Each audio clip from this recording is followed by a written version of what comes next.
감사합니다. 하나님 말씀 보겠습니다. 요한계시록 11장 13절 말씀 보겠습니다. 요한계시록 11장 13절 제가 가진 성경으로는 신약 410페이지에 있습니다. 우리 한 절 말씀 같이 한번 합독해서 읽도록 하겠습니다. 그때 큰 지진이 나서 성 10분의 1이 무너지고 지진에 죽은 사람이 7천이라. 그 남은 자들이 두려워하여 영광을 하늘의 하나님께 돌리더라. 아멘. 네, 저희가 지난주에 마지막 때 교회를 향한 세상의 핍박과 하나님의 약속들에 대해서 생각해 보았습니다. 세상의 악한 세력은 교회를 가만히 두지 않고 핍박하고 괴롭힐 것입니다. 수치스럽게 하고 또 교회의 아픔과 어려움을 보면서 매우 기뻐할 것입니다. 그러나 하나님께서는 어떻게 하신다고 제가 말씀을 나눴습니까? 그럼에도 불구하고 교회에 생기를 불어넣어 주셔서 교회를 다시 살리시고 회복시켜 주신다고 말씀을 나눴습니다. 오늘 우리가 살펴보는 요한계시록 11장 13절 한 절 말씀인데요. 이 말씀은 이제 교회가 아닌 세상의 악한 자들에게 임할 심판에 대해서 이야기하고 있습니다. 우리 13절 말씀 같이 한번 읽어보도록 하겠습니다. 그때 큰 지진이 나서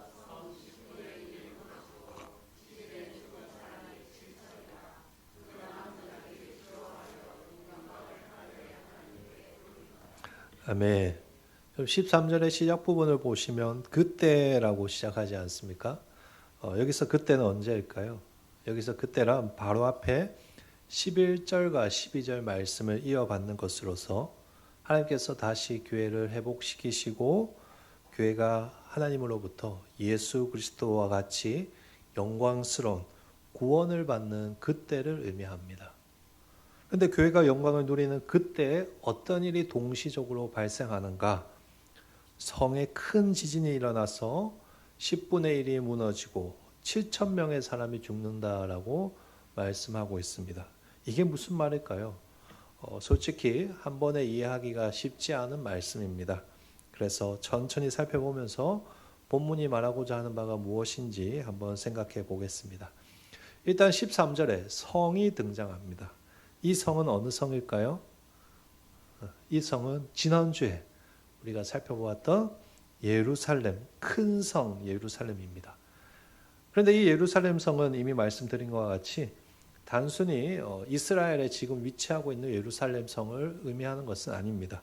예수님을 십자가에 죽이고 두 증인으로서 하나님의 말씀을 선포하는 교회를 핍박하고 대적하는 악한 세상을 가리킨다고 우리가 나누었습니다. 그러므로 13절에 성의 3분의 1이 지진이 난다는 것은 하나님을 대적하는 악한 세상에 지진이 난다는 것을 의미하는 것입니다. 그래서 어떤 분들은 이것을 가지고 아주 단순하게 마지막 때가 되면 온 세상에 큰 지진들이 일어난다라고 해석하기도 합니다. 그러나 보통은 여기서 지진이 난다는 것은 문자적 지진으로 받아들이기보다는 하나님의 심판을 상징하는 것으로 이해를 많이 합니다. 왜냐하면 일반적으로 성경에서 지진은 하나님의 심판하는 도구로 자주 등장하기 때문입니다. 특별히 우리가 살펴보는 이 계시록 안에서만 지진이 하나님의 심판을 상징하는 도구로 많이 등장합니다. 계시록 6장 12절에서 6번째 인을 뗄 때에도 지진이 일어나고 또 8장에서 7번째 인을 뗄 때도 지진이 일어나고 또 오늘 말씀에서도 지진이 일어나고 또 나중에 16장에 가서 7번째 대접을 부을 때도 지진이 일어난다라고 되어 있습니다. 이거는 모두가 하나님의 무시무시한 심판을 의미하는 것으로 등장하는 것입니다. 따라서 오늘 본문 13절에 등장하는 지진은 하나님의 심판을 의미하는 것인데 어떠한 심판인가 하면 앞에 문맥을 따라서 보자면 하나님의 말씀을 선포하는 두 증인, 교회를 거부하는 악한 세상에 대한 심판이 있을 것이라는 말씀을 하는 것입니다. 그래서 오늘 본문에 보시면 큰 지진으로 인해서 그들에게 임할 어려움에 대해서 소개하고 있습니다. 그것이 무엇인가? 13절에 적힌 것과 같이 바로 성이 무너지고 7천 명의 사람들이 죽는다는 것입니다. 그렇다면 이제 우리가 여기까지 왔으면 세상의 10분의 1이 무너진다는 것은 무슨 의미일까요? 또 7천 명이 죽는다는 것은 도대체 무슨 말일까요? 사실 여러분 엄밀하게 따져보자면 10분의 1과 7천 명은 그렇게 압도적인 숫자는 아닙니다. 적어도 3분의 1이 무너진다거나 아니면 7억 명이 죽는다든지 뭐 이렇게 돼야지 이것은 너무너무 무섭고 끔찍한 심판이구나라는 생각이 들지 않겠습니까? 그런데 여기서는 고작 10분의 1과 7천 명이라고 하니까 하나님의 심판이긴 하지만 그다지 강렬하진 않겠구나라고 생각을 할 수도 있는 것입니다. 그러나 여기서 10분의 1과 7천 명이라는 이 숫자는 문자 그대로 딱 10분의 1과 7천 명을 의미하는 숫자로 사용된 것은 아닙니다. 이것들은 영적인 의미를 전달하는 상징으로서 그런 숫자로서 사용된 것입니다. 우리가 요한계시록에서 계속 살펴보는 것 같이 이 계시록에 등장하는 숫자들에는 특별한 영적인 의미들이 다 담겨져 있습니다. 따라서 이 본문을 이해하기 위해서는 13절에서 10분의 1과 7천 명이 말하고자 하는 영적인 의미가 무엇인지를 우리가 먼저 파악을 해야 되는 것입니다. 그렇다면 10분의 1과 7천 명이라는 숫자가 가진 영적인 의미는 무엇일까요? 여기서는 10분의 1을 먼저 생각해 보고 그리고 이어서 7천 명의 의미를 생각해 보겠습니다. 자, 우리 잠에서 한번 깨어날까요? 박수 한번 시작. 박수 한번 시작. 네. 일단 10분의 1이라고 우리가 했을 때 여기서 중요한 숫자는 10입니다. 10. 성경에서 숫자 10은 매우 많이 등장하는데 이 숫자는 완전함, 충만함을 의미하는 숫자입니다. 출애굽기에 보시면 하나님께서 이스라엘 백성들에게 10계명을 주시지 않습니까?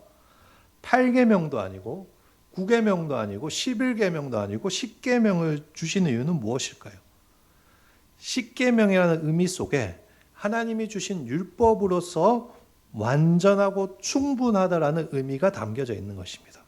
그래서 성경을 보시면 여러 부분에서 이 완전함과 충만함을 나타내기 위해서 숫자 10이라는 것이 굉장히 많이 등장합니다.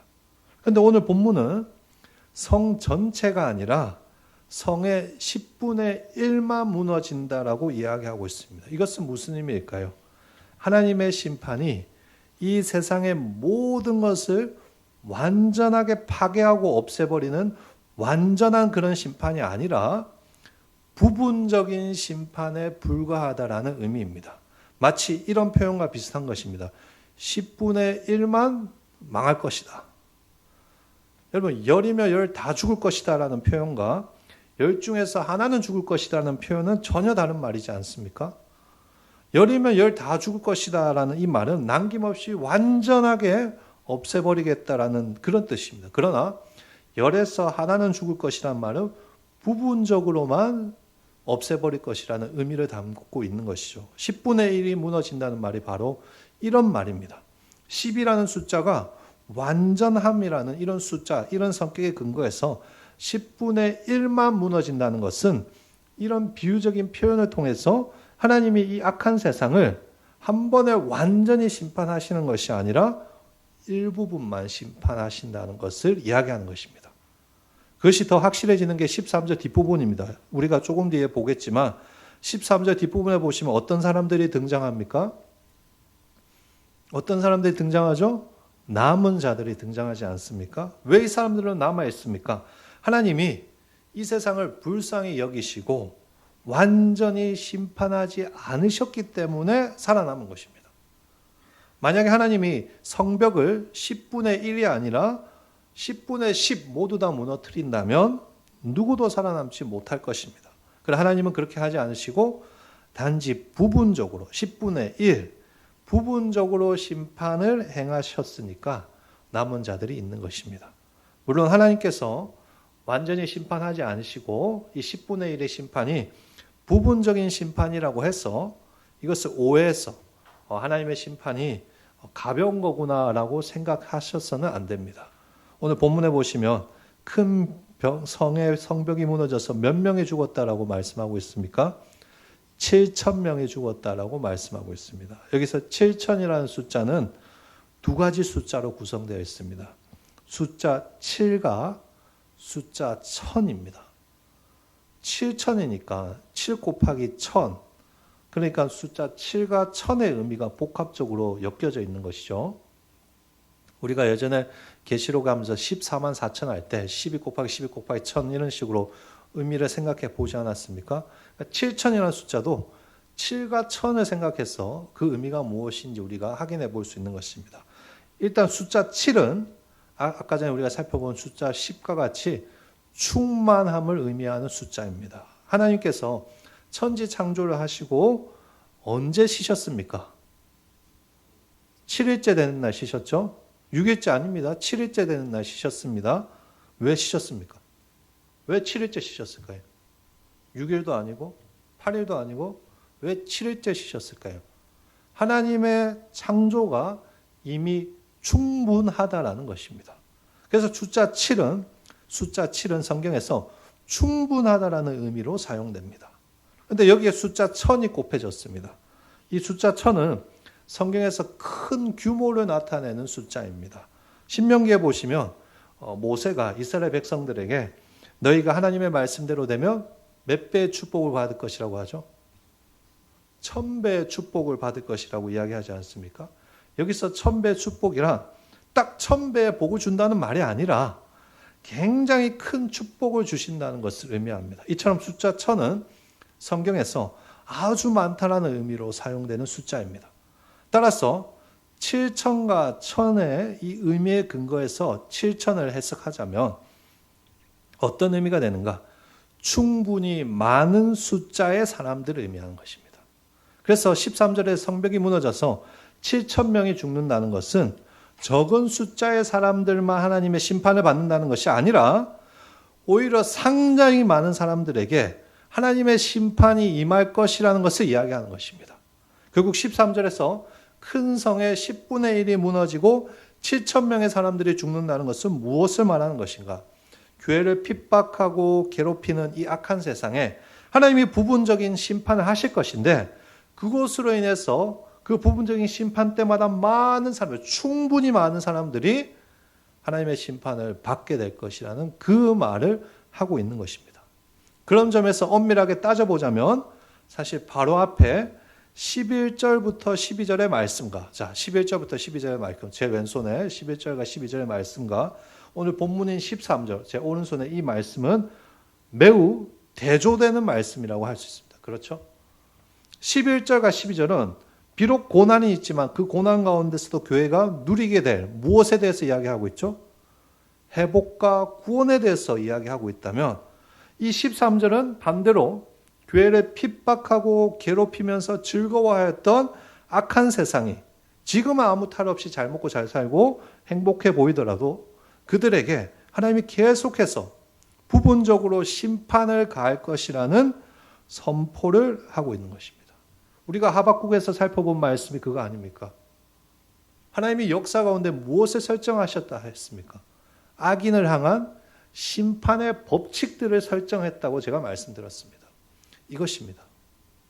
악인들이 이 세상에서 잘 먹고 잘 사는 것 같지만 교회는 계속 핍박받고 있는 것 같지만 그렇지 않다는 것입니다. 하나님의 심판이 하나님의 때가 되었을 때 이 세상에 한 번씩 임해서 충분히 많은 사람들이 그 심판의 벌을 받는다라는 그 이야기를 13절에서 하고 있는 것입니다. 그러니까 그 끝이 완전히 다른 것입니다. 하나님의 교회는 이 세상에서 고난의 길을 걸어가고 그 끝에 회복과 구원이 약속되어 있지만 우리가 예수 믿고 예수 안에서 믿음 지키며 살아가면 그 끝에 무엇이 약속되어 있습니까? 구원과 회복이 약속되어 있는데 반대로 내가 내 삶의 주인이 되어 내가 원하는 인생을 살아가며 하나님의 말씀을 거부한 사람들은 그 인생의 끝에 무엇이 약속되어 있습니까? 무시무시한 하나님의 심판들이 기다리고 있는 것입니다. 그러나 우리 하나님은 참 따뜻하시고 사랑이 많으신 분이시죠. 우리 하나님은 여러분 항상 기억하셔야 될 게 정의의 하나님이시지만 동시에 어떤 하나님이시죠? 사랑의 하나님이십니다. 사랑이 많으시고 긍휼이 많으신 하나님이십니다. 그래서 악에 대해서 심판을 하시지만 그 심판 가운데 회개하며 돌아오는 사람들에게는 다시 기회를 주시고 그들이 은혜를 받을 수 있도록 받아주십니다. 그것이 13절 뒷부분 말씀입니다. 보십시오. 그 남은 자들이 두려워하여 영광을 하늘의 하나님께 돌리더라. 하나님의 심판에서 살아남은 자들이 회개하고 하나님께 영광을 돌린다라고 말하고 있습니다. 여기서 영광을 하나님께 돌린다는 것은 두 가지로 해석할 수 있습니다. 첫 번째는 심판을 보고 사람들 중에서 어떤 사람들이 하나님께 영광을 돌리는 회개의 자리로 나온다는 해석이 있고, 두 번째는 단순히 하나님을 심판을 보고 두려워서 신을 인정한다라는 해석이 있습니다. 저는 여기서 첫 번째 해석, 즉 사람들 중에서 이런 심판들을 보고 하나님께 회개의 자리로 나오는 것이 더 좋은 해석이라고 생각합니다. 왜냐하면 성경에는 때로는 영광을 돌리는 것이 회개자의 행위로 묘사될 때가 많이 있기 때문입니다. 예를 들어서 우리 다니엘서 같은 데 보면 느부갓네살 왕이 등장하지 않습니까? 이 왕이 아주 교만해져서 내가 큰 바벨론을 세웠다라고 자랑을 하고 다니자 하나님께서 이 느부갓네살 왕으로 하여금 정신병이 들게 하셔서 짐승처럼 살게 하십니다. 그런데 시간이 지나서 이 하나님의 심판에서 벗어나서 이 느부갓네살 왕이 정신을 차리고 하나님께 뭘 하죠? 영광을 올려드렸다라고 본문은 이야기합니다. 회개의 자리를 통해서 하나님께 무엇을 한 것이죠? 영광을 올려드린 것이죠. 지금 13절에 남은 자들이 하나님께 영광을 올려드린다는 것도 그런 것입니다. 심판 가운데 하나님의 권능을 보고 회개하는 자들이 있다라는 것입니다. 즉 13절은 하나님께서 완전한 심판이 아니라 부분적인 심판을 통해서 무엇을 하시는 것을 우리에게 또한 이야기하는 것입니까? 마지막 순간에 한 사람이라도 더 회개하여 구원을 얻도록 은혜를 베푸시는 그 하나님에 대해서 이야기하고 있는 것입니다. 우리 하나님은 정의의 하나님이라서 악에 대해서 심판하시지만 동시에 이 세상을 여전히 어떻게 하시죠?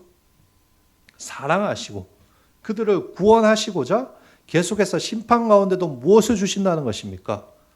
회개의 기회를 주신다는 것입니다. 결국 13절의 말씀에는 무엇이 다 포함되어 있는가? 악한 세상에 임할 심판과 동시에 한 사람이라도 더 구원하고자 하는 하나님의 사랑이 포함되어 있는 것입니다. 하나님의 교회를 핍박하고 대적하는 자들은 심판을 받게 될 것입니다. 그렇다고 그 심판이 끝이 아니라 그 심판 가운데서 뉘우치는 자들에게는 무엇이 주어지는 것입니까? 회개하고 하나님께 영광 돌리고 하나님의 백성으로 살아갈 수 있는 기회를 주시는 것입니다. 그러니까 이 13절의 말씀 앞에서 우리 교회는 어떻게 반응해야 할까요? 저 사람들은 교회를 핍박하고 괴롭혔으니까 다 망하고 죽어야 돼 이렇게 가야 되는 것일까요? 아닙니다, 여러분. 저 사람들 우리를 핍박하고 괴롭히고 우리의 죽음을 보면서 비웃을지라도 그 사람들이 하나님 은혜 주셔서 돌아왔을 때 우리 교회는 그 사람이라도 건져내야 되는 것입니다. 그것이 교회에 주어진 또 다른 사명입니다. 그것이 우리 교회에게 주어진 하나님의 마음입니다, 여러분. 우리가 그런 마음을 품고 살아야 됩니다. 교회가 네 편, 내 편, 저 세상은 악하고 우리는 하나님의 거룩한 백성이고 저들은 죽어야지. 이거는 이원론이라고 합니다. 이원론. 우리는 이원론적 사고를 가지고 살아가지 않습니다.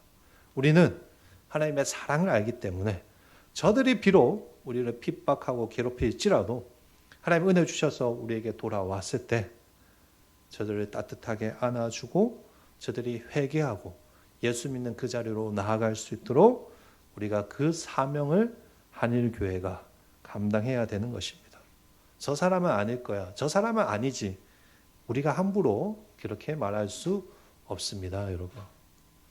오늘 말씀을 통해 살펴본 것처럼 하나님의 심판도 있지만 그것을 보고 뭔가 깨닫고 돌이키고자 하는 자들이 언제나 있었습니다. 그런 자들이 있기 때문에 교회는 계속해서 그런 자들을 마음에 품고 복음을 전하며 기도해야 되는 것입니다. 천하보다 한 사람을 더 소중하게 여기던 그 예수님의 마음을 품고 한 명이라도 회개의 자리로 나올 수 있도록 복음을 선포하고 이야기해야 되는 것입니다.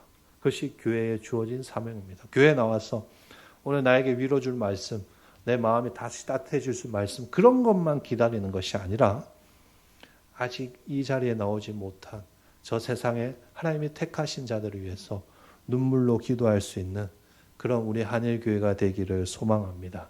여러분, 주위에 계신 분 중에 혹시나 마음이 요즘 들어서 말랑말랑해지고 또 뭔가 믿음의 자리로 오고 싶은 분들이 계시다면 올해가 가기 전에 한 명이라도 전도하시기를 소망합니다. 함께 복음을 듣고 이 자리에서 여기까지 이끌 수 있다는 건 굉장히 큰 축복입니다, 여러분. 이 자리에 있는 사람을 이 자리로 이끌 수 있는 그런 우리 한일교회 성도들 되어서 우리 한일교회가 앞으로도 하나님의 놀라운 부흥과 은혜를 맛보는 그런 우리 한일교회 되기를 예수님의 이름으로 축복합니다. 아멘. 우리 함께 말씀 생각하면서 찬양하겠습니다.